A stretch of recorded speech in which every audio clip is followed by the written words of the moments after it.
Bienvenue à tous pour cette nouvelle analyse. Aujourd'hui, on va explorer un sujet vraiment clé dans le monde de la tech. Pourquoi l'Inde est-elle devenue ce géant de l'externalisation informatique? On s'appuie pour ça sur un article assez fouillé. Pour donner une idée de l'échelle, NASSCOM, vous savez, l'association indienne de la tech, eh bien, elle nous dit que la moitié, oui, la moitié, des entreprises du Fortune 500 externalisent en Inde. C'est énorme. Et pour qu'on soit bien clair, l'externalisation, qu'est-ce que c'est? C'est simple, c'est quand une entreprise décide de confier certaines tâches ou des services complets, souvent le développement de logiciels sur mesure par exemple, à une autre société. Un tiret. D'accord. Et pourquoi elles font ça? Alors, les raisons sont multiples. Il y a bien sûr la réduction des coûts, c'est souvent le premier truc qui vient à l'esprit, mais pas seulement, hein. C'est aussi pour pouvoir monter ou réduire les équipes plus facilement, ce qu'on appelle la scalabilité, pour accéder à des compétences très pointues aussi, ou même pour sortir un produit plus vite sur le marché. C'est vraiment une question de flexibilité, d'agilité. Ok. Et on entend parfois parler d'onshore, nearshore, offshore. C'est quoi la différence, vite fait? Oui, alors onshore, c'est simple, c'est dans le même pays. Nearshore, c'est un pays voisin, géographiquement proche. Et offshore, eh bien, c'est plus loin, comme l'Inde, justement, qui est au cœur de notre discussion aujourd'hui. Et c'est là, en fait, que ça devient vraiment intéressant avec les chiffres, hein. Il y a une étude d'Até Cornet, un grand cabinet de conseil, qui date de 2019, mais qui plaçait déjà l'Inde tout en haut. Première destination mondiale pour l'externalisation. Ah oui, c'est une position de leader. Et on parle de 80% des boîtes européennes et américaines qui choisissent l'Inde en priorité. Et une autre étude, de Deloitte cette fois, Mhm. disait que 59%, donc presque 6 sur 10, des entreprises externalisent déjà là-bas. Impressionnant. Et cette domination, elle ne sort pas de nulle part, hein. Il y a des raisons solides derrière. D'abord, le plus évident peut-être, le réservoir de talent. C'est juste colossal. On parle de plus de 3,1 millions de diplômés qui sortent des universités chaque année. 3,1 millions par an. Oui. Et d'ailleurs, l'Inde est en train de devenir, si ce n'est pas déjà fait, le pays avec le plus de développeurs au monde. Ils prévoyaient ça pour 2024. Ajoutez à ça une infrastructure informatique qui est franchement de classe mondiale maintenant, avec des centres de développement très modernes. D'accord. Donc talent et infrastructure. Mais pour travailler ensemble, il faut pouvoir communiquer, non? Exactement. Et c'est un autre point fort. L'Inde est le deuxième plus grand pays anglophone au monde. Donc pour les échanges internationaux, c'est un atout majeur. La communication est facilitée. Ah oui, c'est vrai. Ensuite, évidemment, il y a l'aspect économique. Les coûts, ils sont significativement plus bas que si on développait en interne, disons en Europe ou aux États-Unis. Et l'entreprise cliente n'a pas besoin d'investir elle-même dans l'infra, la formation, tout ça est pris en charge par le partenaire. Logique. Et enfin, un point important aussi, c'est le soutien du gouvernement indien. Il y a des politiques et des lois, comme la loi sur les technologies de l'information, qui sont vraiment favorables à ce secteur. Ok. Le tableau est assez clair. Talent, infrastructure, communication facile, coût, soutien politique.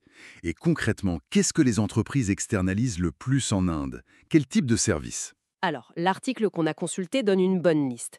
Il y a beaucoup de développement d'applications mobiles, natives ou multiplateformes, vous savez, pour iOS, Android. Tout ce qui est développement web aussi, ça va de l'interface utilisateur, le UX comme on dit, à la création de sites web complets, de plateformes e-commerce ou la gestion de contenu avec des CMS genre WordPress. Il y a aussi le développement de logiciels vraiment sur mesure, adaptés aux besoins spécifiques d'une entreprise. Donc du très spécifique. Oui.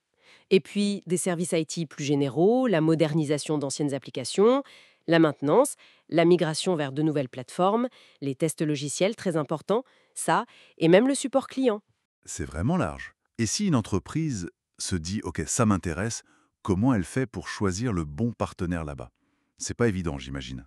Non, c'est une étape cruciale. D'abord, il faut vraiment bien définir son propre besoin. Qu'est-ce qu'on veut faire exactement? Quel est le périmètre du projet? Ensuite, il faut regarder de près le prestataire. Son expérience, ses réalisations passées, demander des références. Il existe aussi des places de marché en ligne qui peuvent aider à comparer. Et la sécurité, la propriété intellectuelle dans tout ça? Point essentiel, il faut absolument protéger sa propriété intellectuelle. Ça passe généralement par un accord de non-divulgation, le fameux NDA, Non-Disclosure Agreement. C'est la base. D'ailleurs, l'article cite un exemple d'entreprise, Webline India.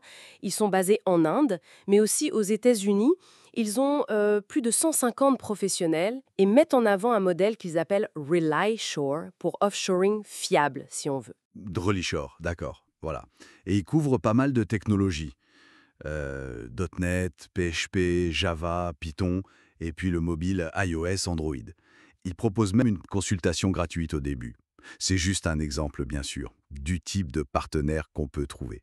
Donc, pour résumer, si on fait la synthèse, on a accès à un immense bassin de talents, des coûts qui sont très compétitifs, une infrastructure solide, une communication qui roule grâce à l'anglais et un environnement politique favorable. Alors, qu'est-ce que ça veut dire tout ça au final? Que l'externalisation en Inde, ça reste une stratégie tout à fait pertinente, voire puissante, pour les entreprises qui cherchent de l'expertise technique et de l'efficacité. Tout à fait. Et ça ouvre une réflexion intéressante pour la suite, non? Ah oui. Ben oui. Avec la transformation numérique qui s'accélère partout et ce besoin croissant de compétences tech vraiment pointues, hyper spécifiques, on peut se demander comment le rôle de ces partenaires offshore, comme en Inde, va évoluer. Est-ce qu'ils vont rester juste des centres de coûts optimisés ou est-ce qu'ils pourraient devenir de vrais pôles d'innovation stratégique pour les entreprises, aller au-delà du simple développement? C'est une excellente question à méditer. Dépasser le coût pour aller vers l'innovation. Voilà qui conclut notre exploration d'aujourd'hui. Pour ceux que ça intéresse, l'entreprise donnée en exemple dans la source, Weblin India, est joignable sur weblinindia.com et par email à info@weblinindia.com. Notre discussion s'est appuyée sur l'analyse de cette tendance de fond de l'externalisation vers l'Inde. Merci beaucoup de nous avoir suivis.